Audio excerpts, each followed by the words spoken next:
Ladies and gentlemen, theys and thems, my name is Chase, and today I want to talk about Unitarian Universalism and how I became a Unitarian Universalist. As most people, my religious life started when I was a child. I grew up in the Southern Baptist Convention in a small church in Alabama, and I was very, very devoted early on. I was going to the church 2, 3 times a week. Religion was something that was very important to me. It was my community, it was my grounding, that kind of thing. But a few things happened that led me to no longer considering myself Christian.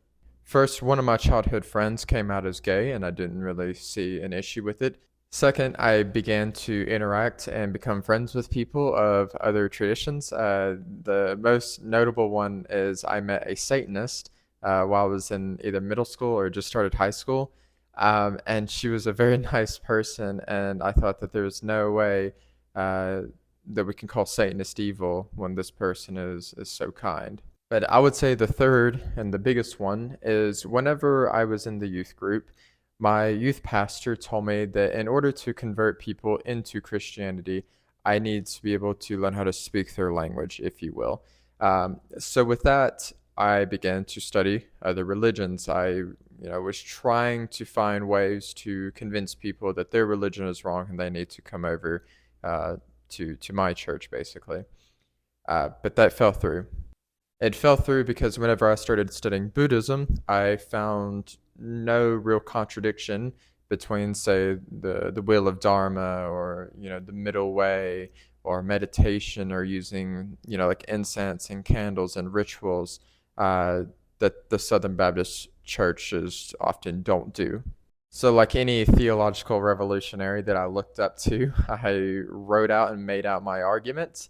And then I went and visited a bunch of churches in my community and talked to their ministers, their youth pastors, and basically nobody could give me an answer that I found satisfactory.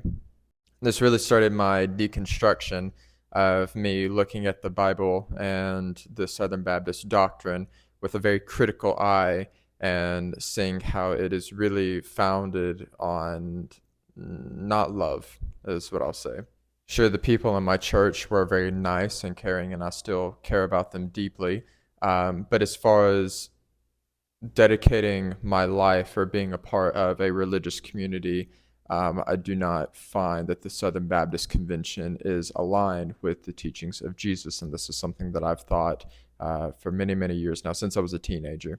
However, I still liked Jesus. I still thought, it's always the joke of the red text in the Bible is very nice. It's the black text that's the problem because that's where people start adding commentaries and disciples start arguing with each other and all those sorts of things.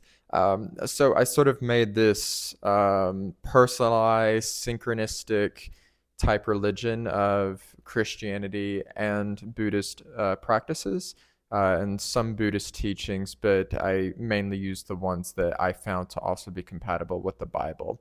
Later, after graduating high school, I joined the military. I joined the Air Force. I was a chaplain assistant, which was an interesting time to say the least. But with this very special job, this very unique position, I was exposed to clergy people of all different types of denominations, all different types of religions. It was my job to be familiar with the limitations and the observances of all the world's major religions. And this only deepened my fascination into studying religion because my entire life I've almost exclusively read philosophy and religion. I know I'm a very interesting reader type. I don't read a lot of fiction, uh, mainly because I'm a sensitive person, but that's a topic for a different time. For now, I'll say I was in my late teens, early 20s, visiting synagogues, visiting mosques, learning how to pray and worship in their ways. And I pretty much got on this fix in my early 20s where I would pick a faith. It didn't really matter what it was. I would try to find a local community nearby, and I would become completely devoted to it for a couple months. On the low end, it was about 3 months, but on the more extreme end, it was about half a year or longer. However, this is where Unitarian Universalism gets introduced.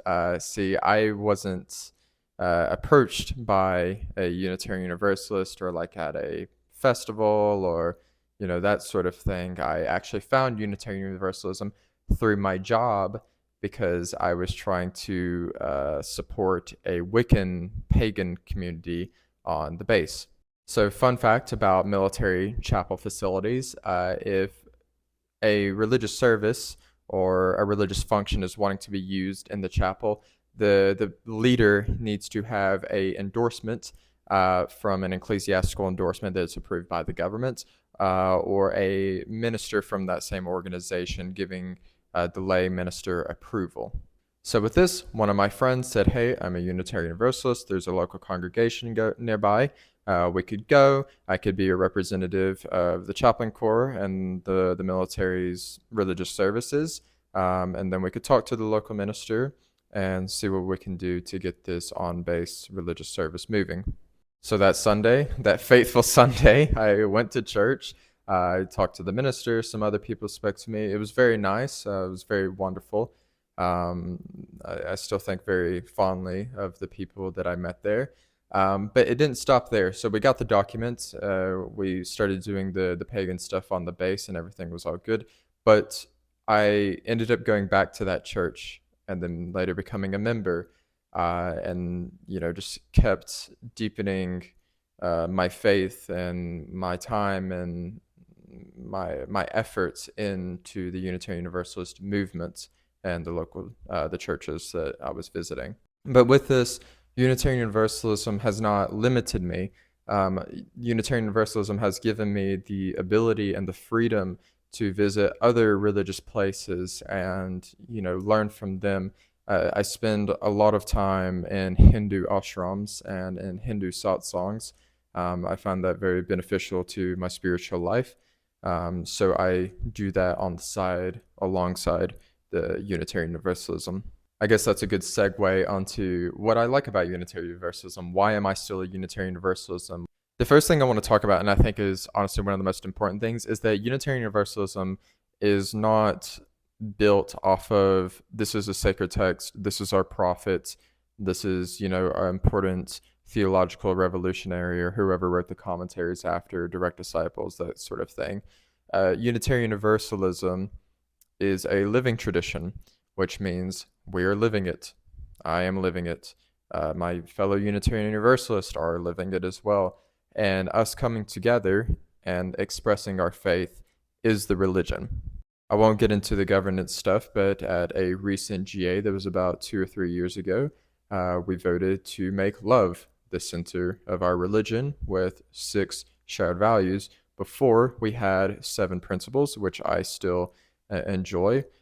As all things, I think the 7 principles could have been worded a little bit better. I would have worded them differently, but that's not the point. The point is how is the faith expressed, which leads to my second point on what I enjoy about Unitarian Universalism, is that it is not a faith of belief. It is not a faith that you have to think and believe a certain way, that if you don't have this certain depiction of a prophet or this certain understanding of a sacred text, that is somehow wrong or sinful or bad karma, whatever language you want to use.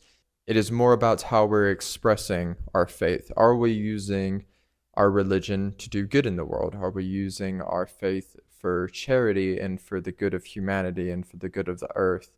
I find that to be far, far more important than right belief and right doctrine. I think that's just, it gets into sort of fundamentalism, which leads into fanaticism, which leads into a whole other mess that unfortunately we're suffering quite a bit of right now. But that is the course of history. There's a very common phrase within Unitarian Universalism that we are a religion of right action and not right belief. I heard another minister say once that Unitarian Universalism is a religion for people who want to get good, be good, and stay good. That's really all I have to share about Unitarian Universalism and my path to this. I will surely talk more about the details of certain things as times go on. If you have any video suggestions or questions or ideas, I encourage you to leave a comment. I encourage you to like and subscribe. And thank you for watching. Have a great day.